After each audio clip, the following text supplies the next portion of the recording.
শিপু চলো। কোথায় যাব? পাগলা নাকি, চুপ করে বসে থাকো।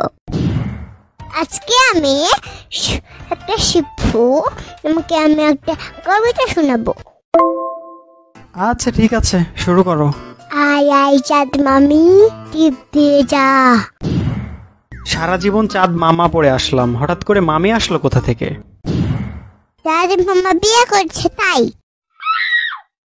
এমা কবে? দাওয়াত দিল না তো।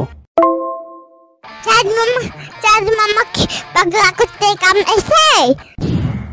কেন? ও বেটা তোমাকে দাওয়াত দিয়ে তোমার বউকে নিয়ে ভাগো।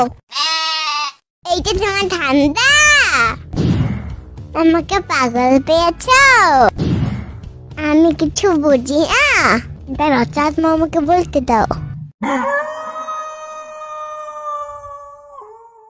আরে এসব কি বলো, তুমি জানো না আমি কত ইনোসেন্ট?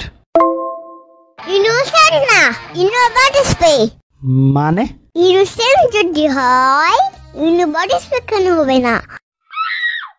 আচ্ছা আচ্ছা, পরের লাইনটা আমি বলছি। আচ্ছা ঠিক আছে। চাঁদের কপালে চাঁদ টিপ দিয়ে যা। চুপ!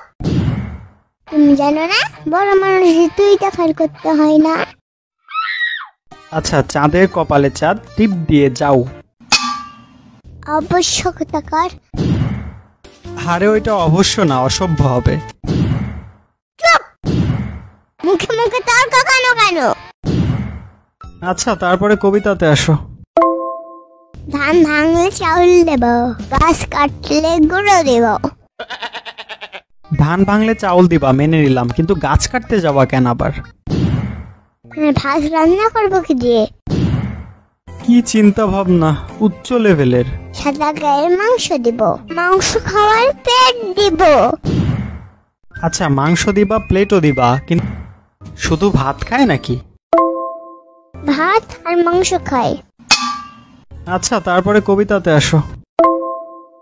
চাঁদের কপালে নিচে চাঁদ টিপ দিয়ে যা। একটু আগে নিজেই তুই তুকারি করতে নিষেধ করলা, এখন তুমি করো কেন? বেটি বুটো তুমি। আচ্ছা তারপরে কবিতাতে আসো।